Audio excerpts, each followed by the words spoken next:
Today I'm going to show you 10 guitar playing life hacks that help solve a number of common and frustrating guitar technique problems. And I call them life hacks because in most cases they take basically no practice at all. And in the few cases where they do take just a little bit of practice, you begin feeling results and feeling improvement right away, which makes you feel better about practicing them. Let's begin. You know how when you do string bends, sometimes the string either pops out from under the finger that's doing the bend, creating noise, or even worse, sometimes the lower in pitch string is going to get caught under the finger that's bending the higher string, create even more noise. It's really annoying. Here's a simple way to fix it. All you do is instead of putting the finger down on the string like this as if you're going to fret a regular note, I want you to bring the elbow out a little bit so that the hand is a little bit of an angle. That's the first thing. And the second thing is put the finger that's doing the bend on the wood between the string you're going to be bending and the higher in pitch string. This way, the finger is going to be underneath the string I'll be bending, and not only is the B string going to be securely inside my grip, but most importantly, the G string is not going to be anywhere near the finger doing the bend. That's going to avoid all those string noise problems.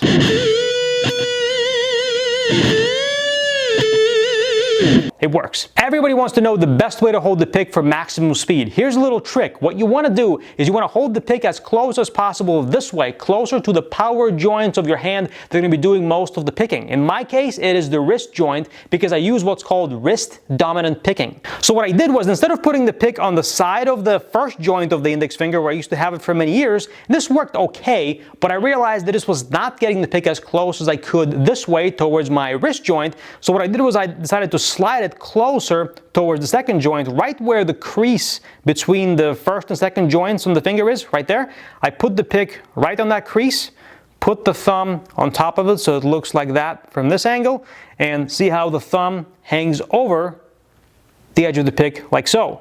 And the important thing is to have this opening between the thumb and index finger so it looks like an OK sign between the two fingers. Don't close it up like that because that creates way too much tension. And with the pick in this position, it gives me plenty of power when I'm picking, but takes the least amount of effort out of my picking hand.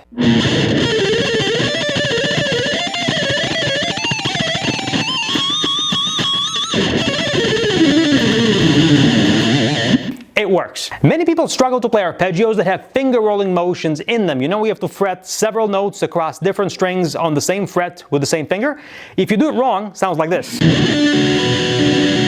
Absolutely horrible. But even if you understand that this is not a bar, that you're not supposed to just fret all three notes with one finger like this and then just hit them like a chord, you're supposed to play one note at a time, it can still feel a little bit inconsistent and there can still be a little bit of sloppiness in there. Here's the hack for fixing this. Instead of having the finger parallel with the fret like common sense would tell you when you're doing a finger roll, you want to angle it sideways a little bit like this. So if you're doing a 3-string roll on the 7th fret, you're going to start right next to the 7th fret on the 3rd string, but then when you're done, the finger is going to be basically touching the high E string near the 6th fret. It seems weird, but this is the key to getting your rolling to be a lot more consistent and a lot cleaner. Watch.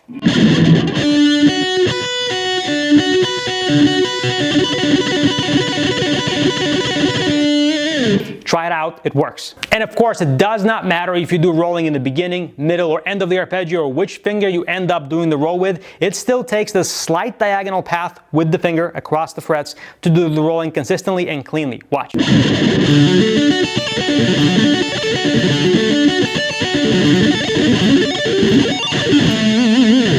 Practice it this way, it'll help you a lot. Many people run into this weird problem with their thumb as they learn to play scales with the thumb behind the neck of the guitar, like I talk about in my Blame Your Thumb video tutorial. As they ascend the scale, they go from the 6th string to the 5th string to the 4th to the 3rd, the 2nd and 1st. If the thumb follows along with the other fingers, by the time you are on the 2nd string or the 1st string, the thumb feels like it's going to be slipping off the fretboard any second and you feel like you have no support at all. Here's a simple way to fix this. All you do is you slightly angle your hand into the non-perpendicular fretting position that I talk about in my other videos when you get to the 2nd string and the 1st string. So when you start out in this position with this knuckle and this knuckle basically perpendicular to the frets, you stay in this position and you keep the thumb in the center of the fretboard basically as you are ascending the first 4 strings. But then as you're about to shift from the 3rd string to the 2nd string, boom, the hand angles, You're in this non-perpendicular position, and this allows you to keep the thumb in the center of the fretboard and have your hand in a nice balanced position. Here's what it looks like from the back. Say I'm going to play an A major scale, and I'm going to have the thumb in the center of the fretboard where it should be. I'm going to start ascending to the 6th string, 5th, 4th, 3rd string. The thumb didn't move at all. Now I need to shift by 1 fret as I go to the 2nd string because I'm playing a 3-note per string major scale. And instead of sliding the thumb down like this, I'm just going to keep it exactly where it is, but I'm going to turn the hand to get in this non-perpendicular hand position, and that allows me to keep the thumb planted in basically the same spot. Here's a trick for relaxing excess tension when you play, especially when you're trying to play fast. Everybody tells you to just relax and relax and relax some more, but that does not always work, especially if you're not aware of the tension you're even feeling or where you're holding that tension. Here's a simple trick. All you do is you tense up your entire body even more while you're playing something hard, and then you relax. So again, tense up really, really hard. Brace your stomach, tense your jaw, tense everything, clench your fists. And then let go and exhale like air coming out of the balloon. The reason this works is because it makes you more aware of what excessive tension feels like, and it makes it obvious how bad it feels because you obviously can't maintain that super excessive level of tension forever. So when you let go of that tension, you automatically relax to a slightly greater level of relaxation than you were before you started. Especially if you do this several times, you will find yourself relaxing more and more each time. The next life hack is going to help you make your playing sound a little bit better, and believe it or not, it's also going to make you play a little bit faster and a little bit cleaner as well. And it has to do with the type of guitar pick you use. Here are 2 things I recommend you look for in any pick you buy. First, I recommend your pick be thick enough so it does not flex as you push through the strings, especially when you're trying to play fast with a lot of articulation. This helps your hands to stay in sync when you play at faster tempos. And for most people, this works out to be at least 1 millimeter in thickness for the pick. And before anybody cries, but what about Paul Gilbert? He uses very thin picks and he plays very fast with great articulation. I have a video on this topic, which you can check out on the screen right here, where I talk about all my thoughts about Paul Gilbert's picks and whether you should use them or not. And the second thing to look for is that your pick should have beveled edges, meaning it should be smooth right out of the box. It should not require any breaking in at all. You shouldn't have to play for a few hours as the pick kind of scrapes on the strings with these rough edges. When it has beveled edges, it glides through the strings immediately from the very first moment you touch the string, makes it super easy to play fast like a hot knife through butter. Many people struggle to do inside picking correctly. You know where the pick goes back and forth between 2 strings like this?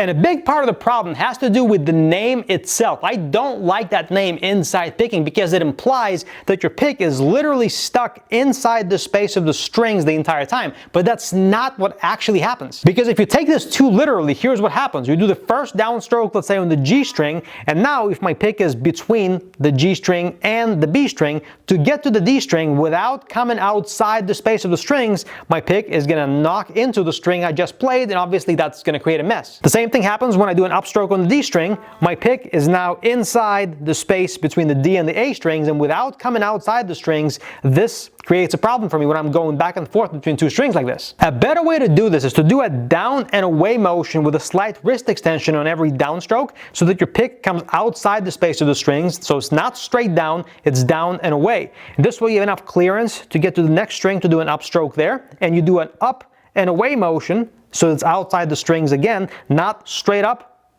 and away. And this is what I mean when I say I don't like the name inside picking, because it kind of ignores the fact that your pick is spending a lot of its time outside the space of the strings if you want to do this motion cleanly and fast.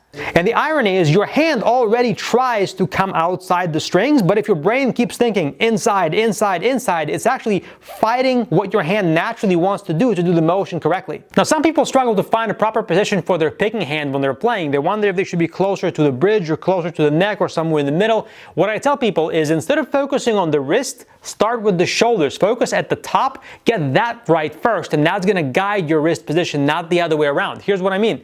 You want to make sure that your shoulders are relaxed and that they're in a T formation with your body like this, forming a letter T. If that happens, then wherever your wrist naturally ends up, that is your proper picking hand position, give or take a millimeter or 2. The next hack is really useful for getting your hands in sync. And I talked about playing unplugged before in other videos on my channel, but here's a little visualization trick that's going to make your unplugged practice a lot more effective. Imagine yourself in the middle of a football stadium with 40,000 people up in the stands and you're trying to play, I don't know, Star Spangled Banner or something, but then you realize you forgot got your amp at home. So you got 40,000 people who need to hear you and you just have your unplugged guitar. How loudly would you play to make everybody in the stands hear you? Have that visualization in your mind and now play. That's going to help you hit the notes with extra amount of power, which is going to get your hands even more in sync. It's going to improve your articulation, improve your picking hand strength, and it's going to make everything about your playing a lot better. The next idea also has to do with two-hand synchronization, but you're going to approach it from the opposite extreme. Instead of practicing unplugged, I want you to turn your amp on, turn on distortion, and use your bridge pickup, so this pickup right here, and you're going to be practicing on the lowest two strings of the guitar, strings 6 and 5. What you're going to do is play any scale or scale sequence moving horizontally from the first fret up to the highest fret on your guitar using only the bass two strings, string 6 and 5, like this.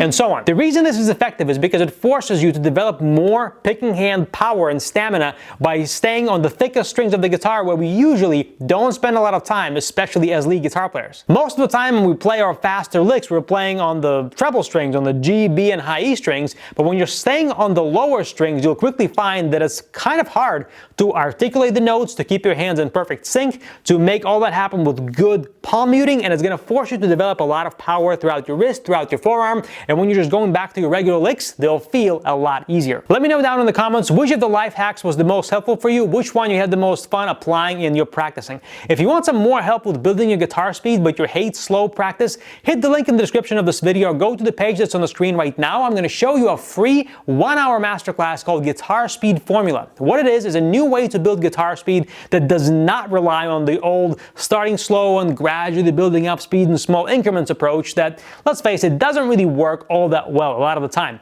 If you want to know a different way to build guitar speed, hit the link in the description, enter your email address, I'll send you the video for free. If you like this video, hit the like button to let YouTube know you enjoyed it so it shows it to other guitar players like you and they'll benefit from it the same way you did.